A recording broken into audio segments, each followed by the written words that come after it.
प्रिय छात्रों, इसके पहले की पॉलिटी की क्लास में आप लोगों ने राज्यपाल के बारे में, विधान परिषद के बारे में देख चुका है राज्य कार्यपालिका के अंतर्गत। और इसी राज्य कार्यपालिका के दो सदन हमने बताया हुआ है, जिसमें आपका विधान परिषद और दूसरा आपका विधानसभा। और इस विधान परिषद के बारे में विस्तृत व्याख्या हो चुकी है। अब राज्य कार्यपालिका के अंतर्गत जो दूसरा सदन है, वो दूसरा सदन आपका आ जाता है विधानसभा। और इसी विधानसभा के बारे में आज हम लोग चर्चा करने जा रहे हैं। तो हेडिंग बना लीजिए आप लोग, विधानसभा।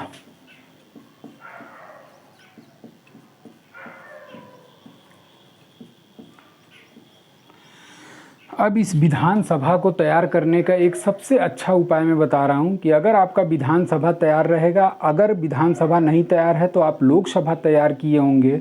और जब लोकसभा तैयार किए होंगे तो ये मान लीजिए कि केंद्र में आपका लोकसभा बराबर विधानसभा के बराबर माना जाता है। थोड़ा बहुत आपका केवल इसमें अंतर मिलता है, नहीं तो 90% लोकसभा की चीज़ें ही आपका सिमिलरिटी या समानता के रूप में विधानसभा में भी दिखाई देती है।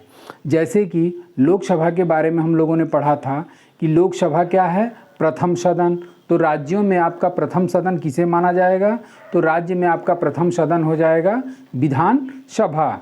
उसके बाद लोकसभा के बारे में हमने पढ़ा था कि लोकसभा एक तरीके से जनता की सभा या लोकप्रिय सदन के नाम से जाना जाता है।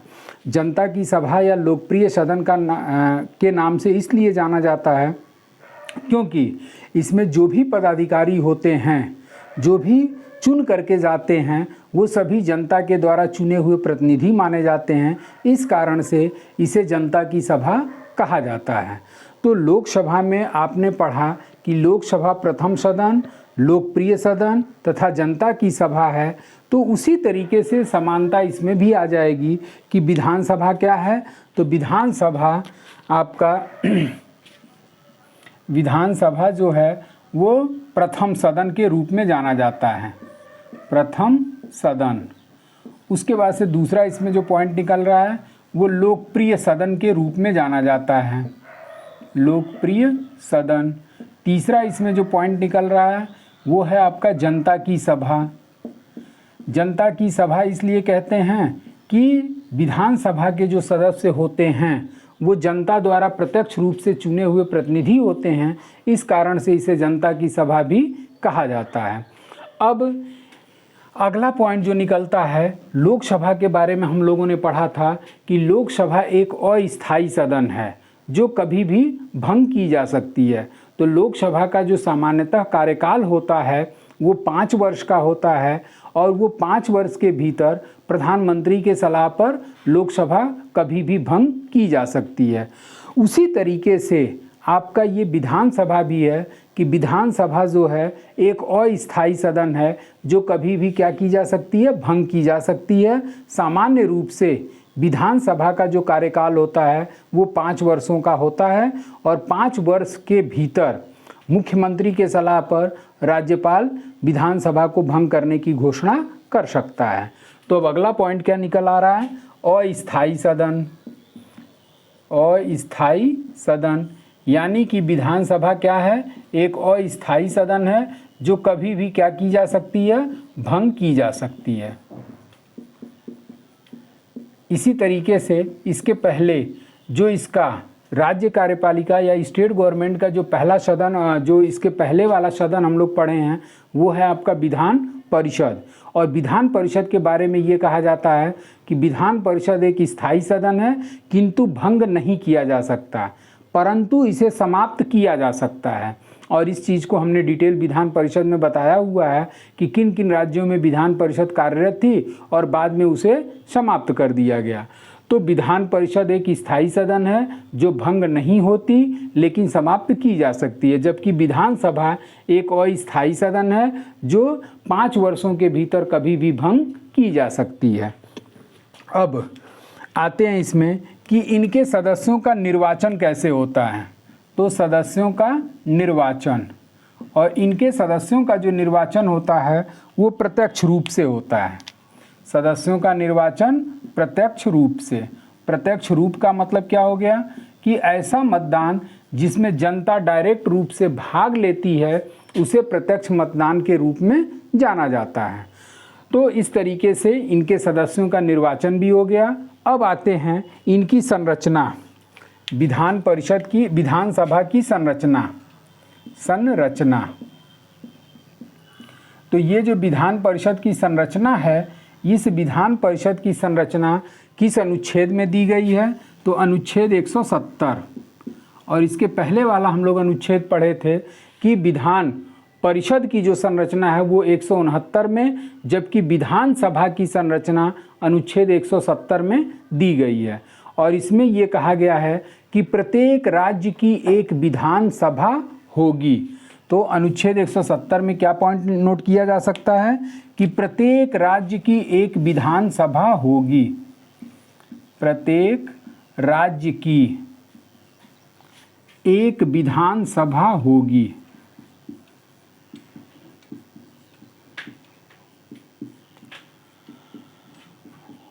और इनके सदस्यों का निर्वाचन किस रूप में किया जाएगा? तो इनके सदस्यों का निर्वाचन प्रत्यक्ष रूप से किया जाएगा।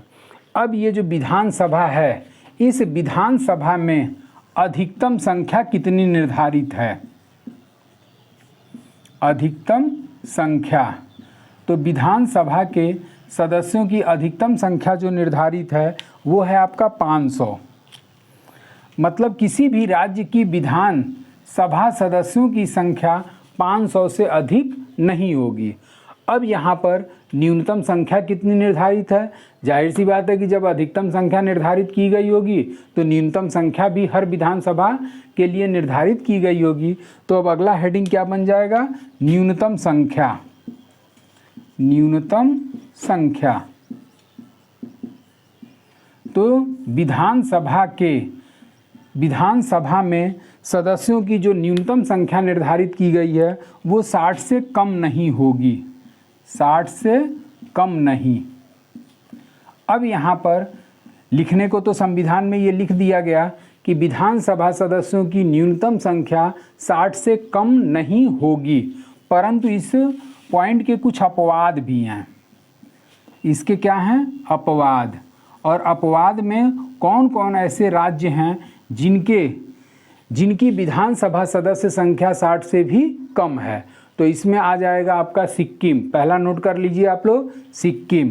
और सिक्किम में कितनी विधानसभा सीटें हैं? तो सिक्किम में आपका है 32 सीट। 32 सीट। उसके बाद से जो दूसरा अपवादिक राज्य आ जाता है वो है आपका मिजोरम। दूसरा मिजोरम। और मिजोरम में कुल कितनी सीटें निर्धारित हैं? तो 40 सीट। 40 सीट। और तीसरा जो आपका आ जाता है वो है आपका गोवा।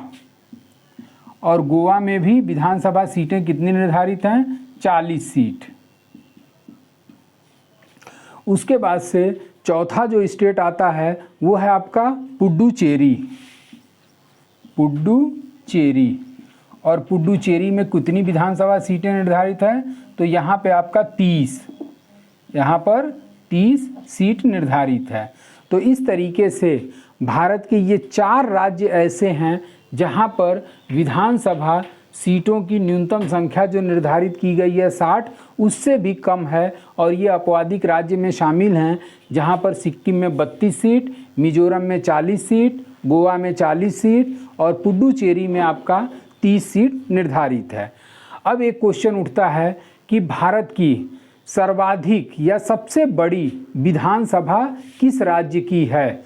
तो सबसे बड़ी विधानसभा वाला राज्य जो है उत्तर प्रदेश, क्योंकि जाहिर सी बात है कि उत्तर प्रदेश भारत का सर्वाधिक जनसंख्या वाला राज्य है। तो इस कारण से यहाँ विधानसभा सदस्यों का प्रतिनिधित्व भी क्या होगा? सर्वाधिक होगा। तो इस तरीके से सबसे बड़ी विधानसभा, अगला पॉइंट ये बना सकते हैं कि सबसे बड़ी विधानसभा, सबसे बड़ी विधानसभा किस राज्य की है? तो भारत में सबसे बड़ी विधानसभा उत्तर प्रदेश की है। उत्तर प्रदेश। और इस उत्तर प्रदेश में कुल सीटें कितनी हैं? तो ये आपका हो जाएगा 403 सीट।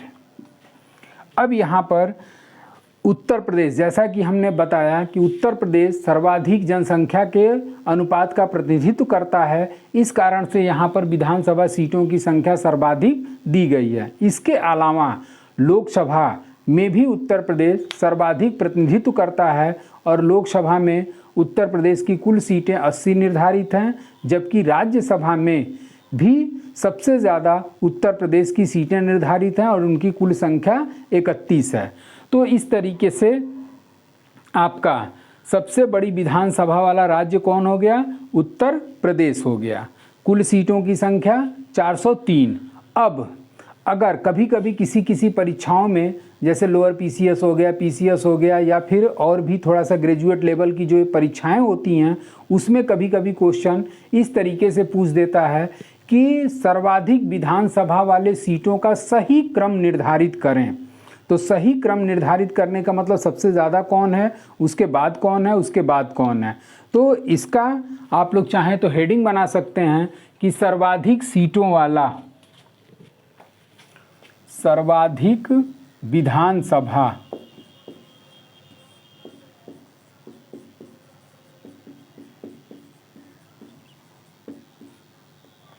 सीटों वाले राज्य।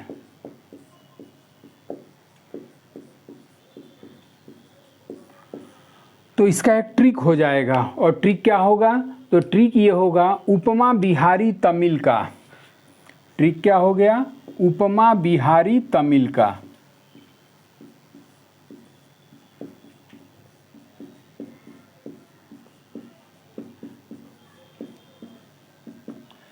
अब इसमें 5 राज्यों का क्रम दिया हुआ है, 1 2 3 4 5। ऊ से कौन सा स्टेट निकल आएगा? उत्तर प्रदेश। प से कौन सा स्टेट निकलेगा? पश्चिम बंगाल। माँ से कौन सा स्टेट निकलेगा? महाराष्ट्र। माँ से महाराष्ट्र। बिहारी से बिहार, और तमिल से आपका ऑलरेडी तमिलनाडु। तो इस तरीके से ये भारत के 5 राज्यों का क्रम है जहाँ पर सर्वाधिक सीटें निर्धारित हैं। अब ऊ से आपका क्या निकला? उत्तर प्रदेश। और उत्तर प्रदेश में अभी हमने बताया कि कुल कितनी सीटें हैं? तो 403 सीट। दूसरे नंबर पे आपका आ रहा है प से पश्चिम बंगाल, और पश्चिम बंगाल में कुल सीटों की संख्या कितनी है? तो पश्चिम बंगाल में कुल सीटों की संख्या 294 सीट। तीसरा आपका आ रहा है महाराष्ट्र, और इस महाराष्ट्र में कुल सीटों की संख्या कितनी निर्धारित है? तो कुल सीटों की संख्या 288। महाराष्ट्र में 288 सीट। बिहारी से आपका निकल आया कौन सा स्टेट? बिहार। और इस बिहार में कुल सीटों की संख्या कितनी निर्धारित है? तो वो है आपका 243 सीट। और तमिलनाडु से आपका ऑलरेडी तमिलनाडु हो गया, और इस तमिलनाडु में 234 सीटें निर्धारित हैं। तो इस तरीके से आपका सर्वाधिक विधानसभा सीटों वाले राज्यों का ट्रिक हो गया उपमा बिहारी तमिल का। तो ऊ से आपका उत्तर प्रदेश, प से पश्चिम बंगाल, माँ से महाराष्ट्र, बिहारी से बिहार, और तमिल से तमिलनाडु, जो कि सीटों की संख्या हमने यहाँ पर लिख दिया। अब इन सीटों का निर्धारण कैसे होता है? तो इन सीटों का जो निर्धारण होता है वो विधानसभा का प्रत्येक सदस्य कितनी पॉपुलेशन का प्रतिनिधित्व करता है? तो एक विधायक जो है लगभग 75,000 जनसंख्या का प्रतिनिधित्व करता है। तो इस तरीके से अगर किसी डिस्ट्रिक्ट की 10 लाख जनसंख्या है तो 10 लाख डिवाइडेड बाई 75,000, यानी कि लगभग उतनी सीटें उस जिले की निर्धारित की जाएंगी। तो विधानसभा, एक प्रतिनिधि विधानसभा का कितनी जनसंख्या का प्रतिनिधित्व करता है, इसको थोड़ा सा ध्यान रखिएगा। तो वो 75,000 जनसंख्या का प्रतिनिधित्व करता है।